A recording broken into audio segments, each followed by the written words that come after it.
Hai, saya Ardita dari Pendidikan IPA kelas B. Nah, di video kali ini saya akan membahas tentang ekosistem. Ekosistem adalah suatu sistem yang terbentuk oleh hubungan timbal balik antara makhluk hidup dengan lingkungan. Ekosistem bisa juga dikatakan suatu tatanan kesatuan secara utuh dan menyeluruh antara segenap unsur lingkungan yang saling mempengaruhi. Ciri-ciri ekosistem yang pertama memiliki sumber energi yang konstan, yang kedua populasi mampu menyimpan energi dalam bentuk materi organik, yang ketiga daur materi yang berkesinambungan antara populasi dan lingkungannya, yang keempat aliran energi dari satu tingkat ke tingkat yang lainnya. Komponen ekosistem meliputi satu komponen biotik, yaitu merupakan suatu komponen yang ada di dalam ekosistem yang mengacu pada makhluk hidup meliputi yang pertama produsen, yang kedua konsumen terdiri dari karnivora, omnivora, dan herbivora, kemudian yang ketiga pengurai atau dekomposer. Komponen abiotik adalah komponen yang terdapat dalam sebuah ekosistem tetapi tidak hidup. Biasanya komponen abiotik meliputi faktor fisika dan kimia. Komponen abiotik meliputi cahaya matahari, tanah, kelembapan, air, udara, dan suhu. Tipe-tipe ekosistem, yang pertama ekosistem air akuatik dibagi menjadi dua. Yang pertama ekosistem air tawar lotik, ciri-cirinya berarus, contohnya sungai.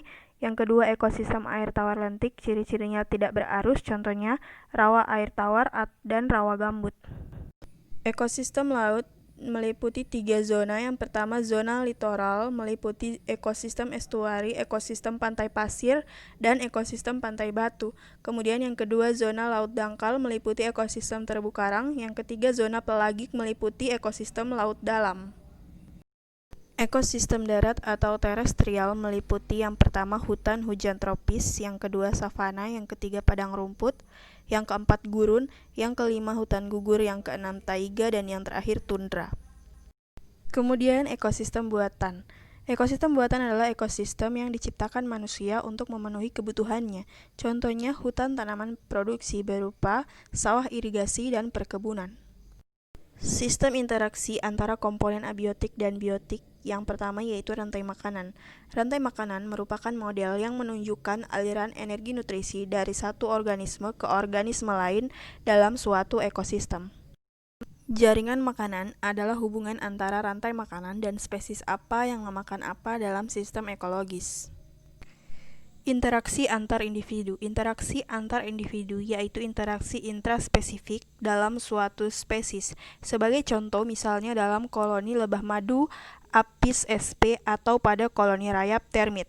Pada masing-masing koloni terdapat pembagian kerja yang sangat rapi antara ratu, prajurit, dan pekerja. Interaksi antar populasi yaitu simbiosis. Simbiosis terdiri dari tiga. Yang pertama, simbiosis mutualisme, hubungan yang saling menguntungkan, contohnya bakteri Rhizobium dan akar tanaman Leguminosae. Yang kedua, simbiosis komensalisme, hubungan simbiotik yang menguntungkan bagi satu pihak dan pihak lain tidak dirugikan. Contohnya ikan hiu dan ikan remora. Yang ketiga, simbiosis parasitisme, hubungan simbiotik yang menguntungkan salah satu pihak dan pihak yang lain dirugikan. Contohnya benalu dan pohon inang.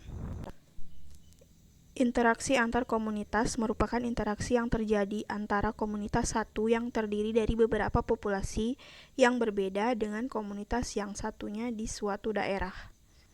Terima kasih telah menonton video ini. Semoga bermanfaat. Sampai jumpa.